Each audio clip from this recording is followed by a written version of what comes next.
Hi everyone, welcome back to my channel. I hope you guys are doing well और आप लोगों की preparation अच्छे से चल रही होगी। स्टिल आप लोगों को कोई भी कंफ्यूजन है या कोई भी डाउट है, आप लोग मुझे कमेंट कीजिए, मैं ज़रूर आपका रिप्लाई करूंगी। आज का वीडियो है जिसमें हम डिस्कस करेंगे रिसर्च एप्टीट्यूड के सारे इंपॉर्टेंट टॉपिक जो आपको बिल्कुल भी स्किप नहीं करने हैं। टीचिंग एप्टीट्यूड की वीडियो मैं ऑलरेडी आपके साथ शेयर कर चुकी हूँ। अगर आप लोगों ने अभी तक नहीं देखी तो प्लीज़ जाके देखिए। उसमें मैंने टीचिंग से रिलेटेड सारे इंपॉर्टेंट टॉपिक्स को डिस्कस किया है जो आपको बिल्कुल भी स्किप नहीं करने हैं। आज का वीडियो रिसर्च एप्टीट्यूड के लिए है और ऐसे ही मैं आपके लिए हर यूनिट का वीडियो लाती रहूँगी। चलो लेट्स गेट स्टार्ट।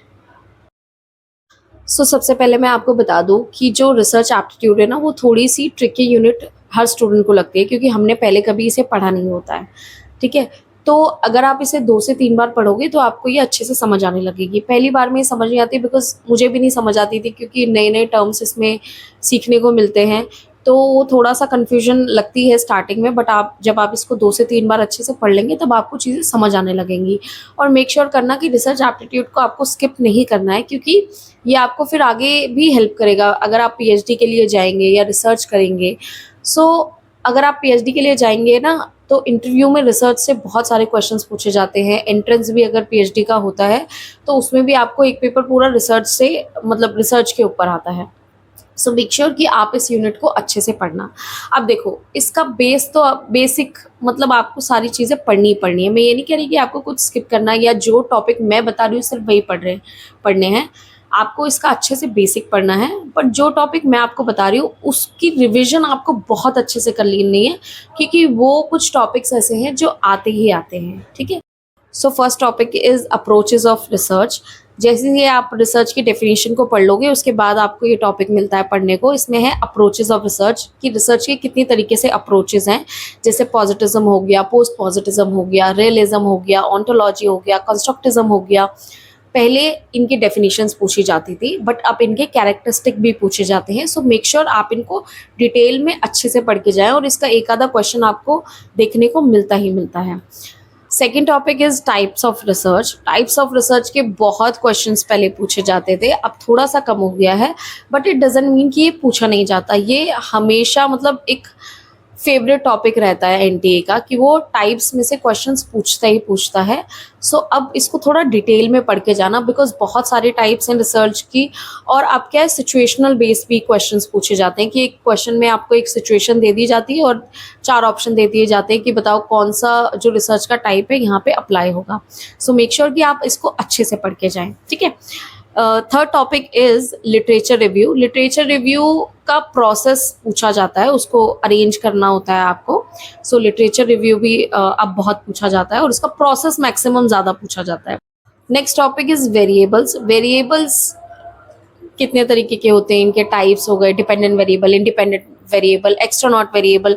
ये सारी चीज़ें आपको बहुत अच्छे से पता होनी चाहिए कि कितने टाइप्स के आपको वेरिएबल्स देखने को मिलते हैं। ठीक है, next topic is hypothesis. Hypothesis के क्वेश्चंस अब बहुत आते हैं। हाइपोथेसिस का प्रोसेस आता है।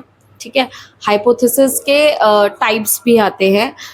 हाइपोथेसिस के एरर्स आते हैं, एरर 1 एंड एरर 2। तो ये ठीक है, तो ये सारी चीज़ें हाइपोथेसिस, मतलब अच्छे से पढ़ के जाना। हाइपोथेसिस के बहुत सारे क्वेश्चंस आते हैं और हाइपोथेसिस के न्यूमेरिकल क्वेश्चंस भी आते हैं। तो मेक श्योर आप हाइपोथेसिस तो बिल्कुल स्किप ही मत करना। उसके बाद आता है सैम्पलिंग। सैम्पलिंग में आता है probability sampling, non probability sampling, उसके भी टाइप्स होते हैं। सैम्पलिंग भी एक क्वेश्चन आता ही आता है और बहुत इजी टॉपिक है। आप इसको अच्छे से पढ़ के जाना, इसके सारे टाइप्स पढ़ के जाना और ये क्वेश्चन भी आप अच्छे से अटेम्प्ट कर लोगे। ठीक है, उसके बाद आता है मेजरमेंट स्केल। लिंकर का मेजरमेंट हो गया और भी बहुत सारे मेजरमेंट है। मैं इसको अच्छे से प्रिपेयर नहीं करके गई थी पहले अटेम्प्ट में, ये मेरी गलती थी, बट इसके एक आधा क्वेश्चन आ जाता है, तो आप वो गलतियां मत करना।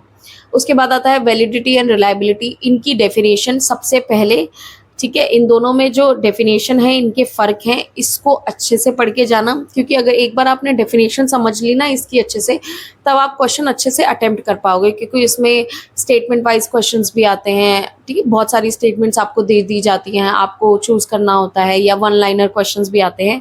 और इनके टाइप्स भी आपको अच्छे से पढ़ के जाने हैं, क्योंकि वैलिडिटी के भी बहुत सारे टाइप्स है, रिलायबिलिटी के भी बहुत सारे टाइप्स है। और वैलिडिटी के जो टाइप्स है ना, वो उनकी जो मीनिंग है वो बहुत, मतलब ज़्यादा फर्क नहीं है उसमें। तो मेक श्योर कि आप अच्छे से उनके टाइप्स की मीनिंग भी अच्छे से पढ़ के जाना, तो आपका भी ये क्वेश्चन भी मतलब आपका अच्छे से अटेम्प्ट हो जाएगा, और ये आते ही आते हैं। अब वैलिडिटी के कुछ थ्रेड्स भी पूछे जाते हैं, वैलिडिटी के कुछ थ्रेड्स होते हैं, वो भी आप अच्छे से पढ़ के जाना। अब ये चीज़ें ज़्यादा पूछी जाती है, पहले पता है क्या होता था, पहले ना बहुत ही ऊपर ऊपर से चीज़ें पूछ ली जाती थी, बिकॉज ऑलरेडी इतनी शिफ्ट में पेपर हो चुका है, वो लोग भी क्या पूछें, तो अब वो क्या करते जा रहे हैं, डिटेल में क्वेश्चंस पूछते जा रहे हैं, इसलिए आपको भी इसको डिटेल में प्रिपेयर करना चाहिए।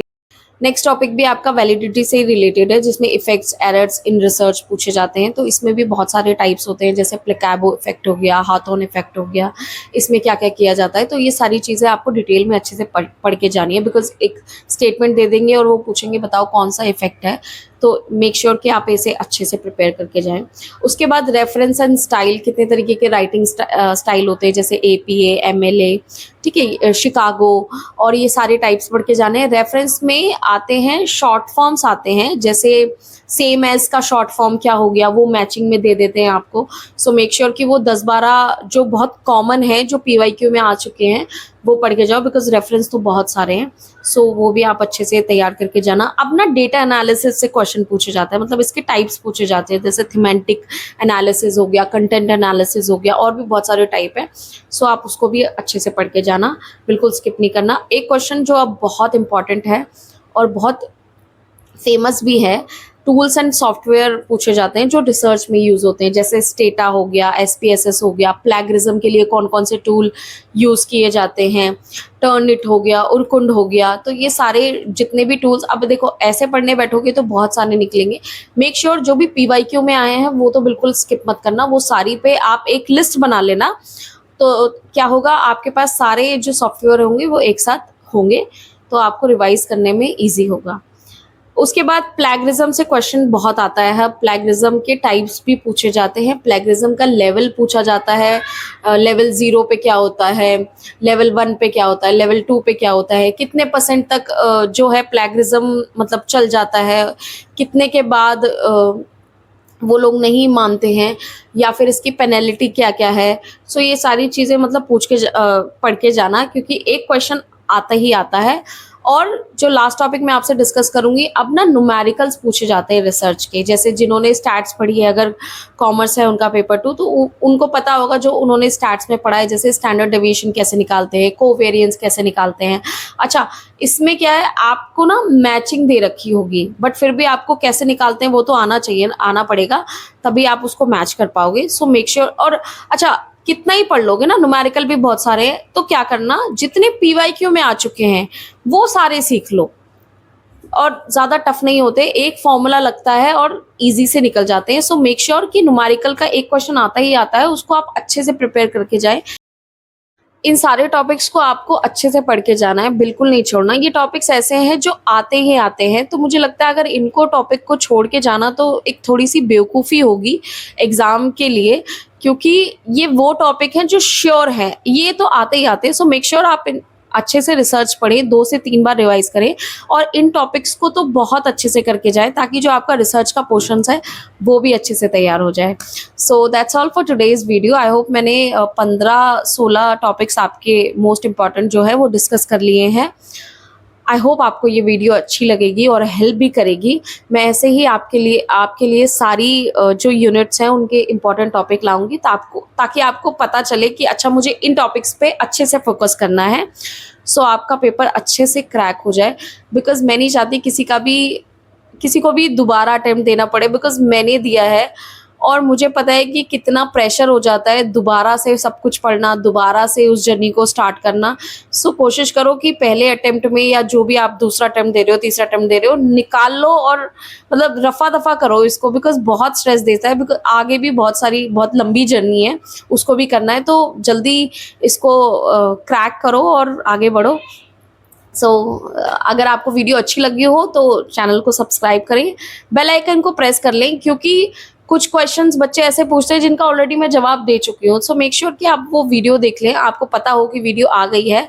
सो चैनल को सब्सक्राइब करें, लाइक करें, एंड कुछ पूछना है तो कमेंट करें। Thank you so much, take care, bye bye.